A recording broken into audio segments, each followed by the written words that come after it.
No hay sínfisis, no hay reborde alveolar para que yo haga la reducción con torque. Quiero decir entonces que si yo coloco en el DKL inferior un DKL normal, como viene de fábrica, lo coloco en boca y lo activo, estoy haciendo una maniobra absolutamente iatrogénica, porque el movimiento de reducción con torque que va a imponer el DKL inferior, teniendo la luz del slot completamente llena del arco de 19 por 25, va a generar un movimiento de reducción con torque y voy a tener algún tipo de reabsorción, ya sea de la parte lingual de la sínfisis, ya sea de la raíz del incisivo, o una retroinclinación exagerada porque se ancla en la cortical lingual y por lo tanto los movimientos se descontrolan completamente. De modo que la arcada inferior, en el 100% de los casos,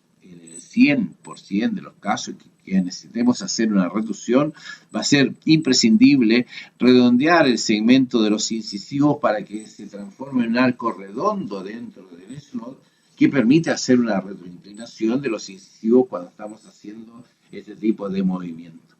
Pero esto afecta solamente a los incisivos, porque el canino está haciendo un movimiento de distoinclinación, no retroinclinación, un movimiento de distoinclinación, y ese movimiento de distoinclinación pues necesita de la rigidez del arco de 19 por 25, necesita el control del torque para poder hacer la manifestación del movimiento de retrusión, ¿vale?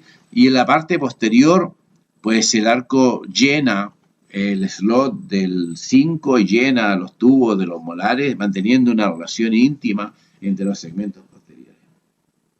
Recuerden que la información de los torques de la arcada inferior, por ejemplo, la información de los tubos de los molares, en cuanto yo coloco un arco de acero 19 por 25, comienza a manifestarse los torques radículos vestibulares que tienen información de la patología, y cuando se hacen torques radículos vestibulares en la arcada inferior, aumenta el anclaje de los molares, aumenta el anclaje cortical de los molares. De modo que yo estoy haciendo en la arcada inferior una retroinclinación de los incisivos, un distalamiento del canino y un aumento del anclaje del segmento posterior porque estoy con torque radículo vestibular.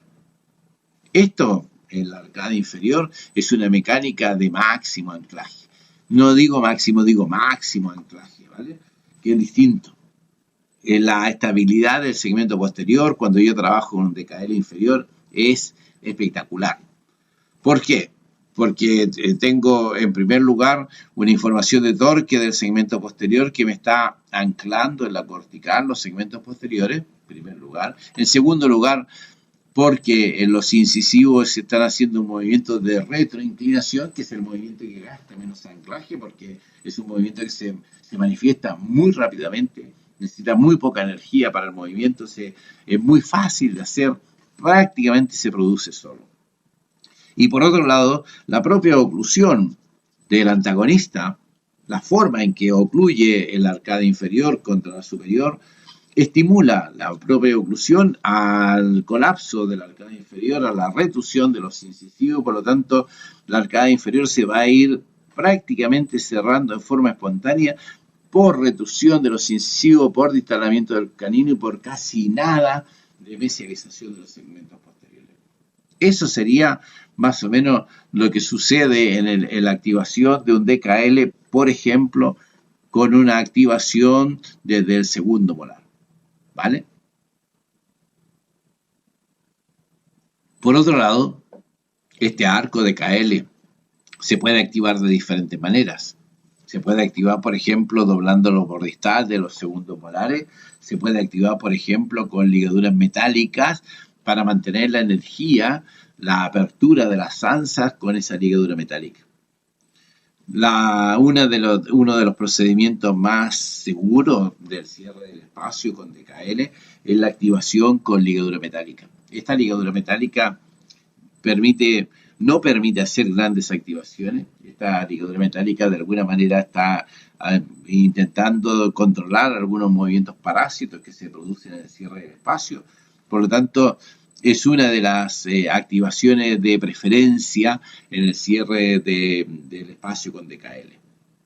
No es conveniente utilizar el arcade inferior nunca una activación con cadena elástica porque es un exceso de energía. No necesitamos ese exceso de energía porque, ya les digo, los incisivos prácticamente se van a colapsar en forma espontánea. Prácticamente no necesitamos ningún tipo de activación para que se cierren los espacios por reducción.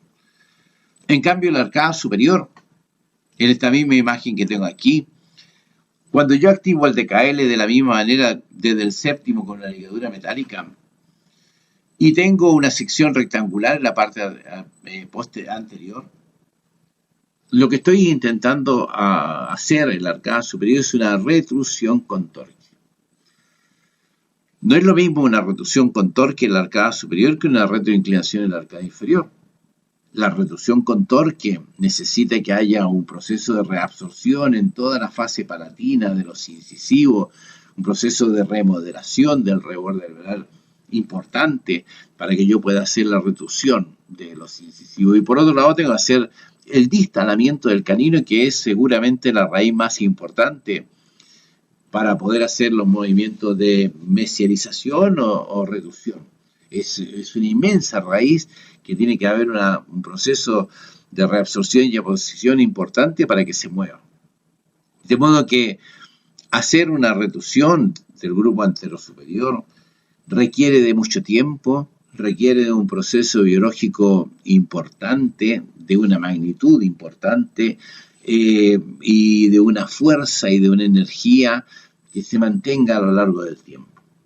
De modo que cuando nosotros estamos haciendo la reducción, el movimiento de retroinclinación del incisivo inferior va a gran velocidad y en cambio el movimiento de reducción del arcada superior va muy lento. Y está gastando el anclaje, porque el movimiento que estoy haciendo aquí, el gasto que estoy haciendo del movimiento biológico de la reducción, está de alguna manera estimulando a los segmentos posteriores a mesializarse. Por lo tanto, lo suyo, lo lógico, es que cuando yo trabajo con DKL superior, tenga plena conciencia y que los segmentos posteriores se van a mesializar de cualquier manera porque el movimiento de reducción con torque del grupo anterosuperior desestabiliza permanentemente al anclaje. De manera que si yo quiero que la clase molar siga siendo clase 1 con el inferior, o conservo la posición de los molares igual que lo inferior, o desestabilizo lo inferior igual que lo superior para que haya una coordinación en la relación de las clases 1. De esa manera yo tendría que cambiar la forma de la activación para que la arcada inferior sea más inestable en el segmento posterior que el arcada superior, ¿vale? Para eso tal vez tenga que activarlo desde el sexto y no desde el séptimo, y en el arcada superior desde el séptimo para poder igualar de alguna manera el comportamiento de estas áreas del segmento posterior, ¿vale? De modo que cuando yo estoy trabajando puedo activar el DKL desde la parte, desde el séptimo, máximo anclaje, entre comillas, máximo anclaje, y si lo activo desde el primer molar, pues ya tengo un movimiento de mesialización de los segmentos posteriores franco y por lo tanto esto sería más bien una mecánica de mínimo anclaje y no una mecánica de máximo anclaje. Como ven, en función de lo que yo desee hacer, pues tengo que tener claro cómo voy a activar el arco de cierre, tengo que tener claro cuánta unidad de anclaje voy a utilizar en la arcada superior, cuánta unidad de anclaje voy a utilizar en la arcada inferior para mantener la coordinación de la clase 1 molar. Esto es lo más importante.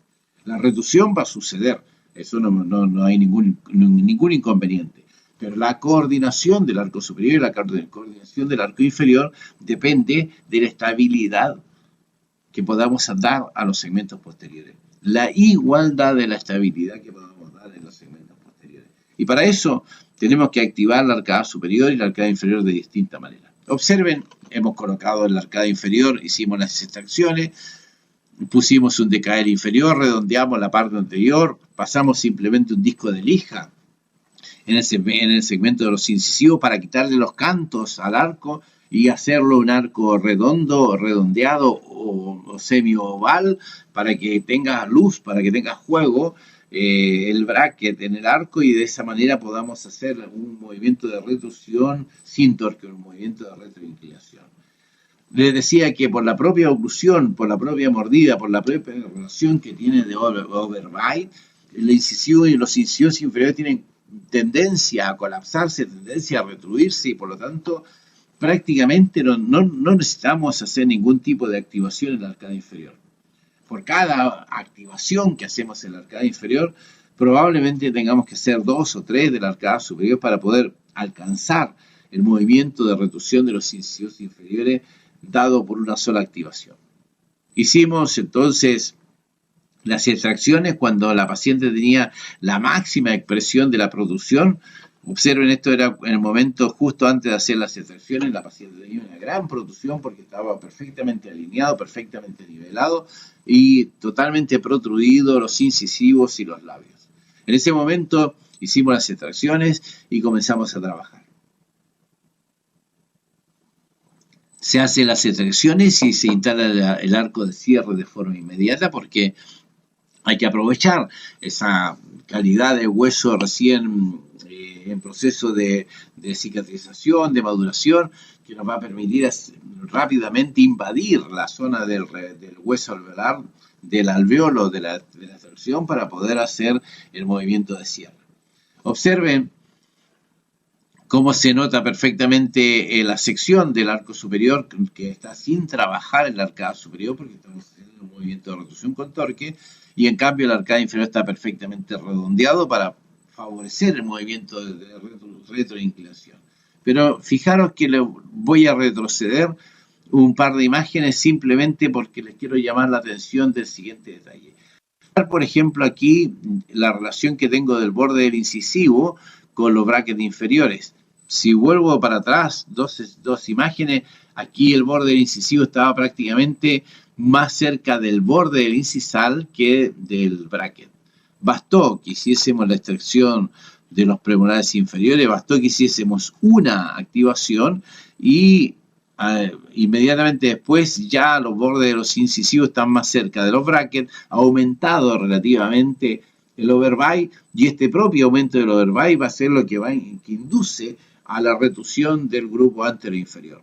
En cambio, la arcada superior necesita de la rigidez del arco, necesita del estímulo permanente, necesita de la reabsorción de toda la superficie palatina de los incisivos para que se genere el movimiento de retrusión con torque. Comprenderán entonces que el gasto biológico de la arcada superior es completamente distinto al gasto biológico de la arcada inferior y la respuesta del movimiento dentario y la evidencia clínica de los movimientos dentarios pues son completamente diferentes. Estamos activando el DKL por doblez de la parte posterior. Fijaros que aquí abajo tengo un doblez del arco por distal de los segundos molares. Eso es lo que daba la energía al arco y también estábamos haciendo lo propio en la arcada superior. Y la activación, el grado de activación es apenas 1 milímetro cada una de las anzas para poder tener una energía propia, apropiada para el movimiento de retusión tanto de la arcada superior como de la arcada inferior. Y fuimos avanzando a lo largo del tiempo, manteniendo, observen, la línea media centrada. Eso significa que está habiendo una buena coordinación de la retusión, tanto del lado derecho como del lado izquierdo. Mantenemos el mismo nivel del overbite, es decir, estamos controlando que no aumente la sobremordida en esta retroinclinación que estamos haciendo y estamos manteniendo la coordinación del anclaje del segmento posterior, ocluye los premolares perfectamente en clase y estos son los datos que tenemos que tomar en consideración para poder controlar este cierre de espacio. Cada mes el paciente viene y cada mes vemos la necesidad o no de hacer la activación. El hecho de que el paciente venga no implica que vayamos a hacer una activación de los DKL, simplemente valoramos en qué condiciones están, valoramos en qué condiciones están los arcos superiores e inferiores, valoramos las líneas medias, la clase canina y vemos si es preciso hacer alguna activación superior, si es preciso hacer una activación inferior, si es preciso hacer una activación simétrica o asimétrica para mantener el control de las líneas medias, para mantener el control de la clase canina y para mantener el control también, por supuesto, del anclaje. Va evolucionando el cierre del espacio, hemos cambiado completamente la mecánica de activación. Si observan ahora, el arco inferior está siendo activado solamente por distal del primer molar, en cambio la arcada superior está siendo activado por distal del segundo molar. Estamos intentando de alguna manera mantener la estabilidad o desestabilización de la arcada inferior similar a la desestabilización de la arcada superior para que podamos mantener la clase 1 molar, y por lo tanto estamos activando completamente diferente el DKL superior y el DKL inferior. Periódicamente estos arcos tienen que ser removidos, periódicamente hay que cambiar los arcos porque son arcos de acero que con la propia masticación pues se deforman, se rompen, se van adquiriendo deformaciones permanentes que pueden generar movimientos parásitos, movimientos indeseados. Por lo tanto hay que renovar los arcos con frecuencia. Cada 2, cada 3 meses es conveniente cambiar el arco para poder tener una óptima manifestación del movimiento de cierre. Finalmente, terminamos de cerrar los espacios. Todo esto ha sido simplemente una manipulación distinta del arco superior al arco inferior para poder mantener el control del cierre del espacio superior y el cierre del espacio inferior. Por supuesto, hemos hecho un movimiento de reducción y por supuesto hemos hecho un movimiento de pérdida de anclaje, ¿vale? Cuánto uno, cuánto otro, no lo puedo definir, sino hasta que haga la teleradiografía final y pueda hacer los trazados y decir, pues se comportó de una manera o se comportó de otra. Lo único que tengo que tener claro es que siempre, en todo momento, se mantiene la clase canina, siempre en todo momento se mantiene la línea media, porque no sabemos en qué momento se va a cerrar uno de los espacios. Cuando se cierre uno de los espacios, cualquiera sea de ellos, pues todo el resto va a tener que ser pérdida de anclaje, porque si seguimos activando de la misma manera, vamos a tener una pérdida de una clase canina, vamos a tener un desvío de la línea media, vamos a tener un colapso unilateral de la arcada inferior, de modo que basta que se cierre uno de los espacios para que los 3 espacios restantes sean cerrados por pérdida de anclaje y no por reducción. Hicimos, en este caso particular, eliminamos toda la patología superior, toda esa patología pequeña que teníamos, la hemos cambiado al contrario, por los brackets mayores que teníamos para tener un buen control en el sentido de las rotaciones.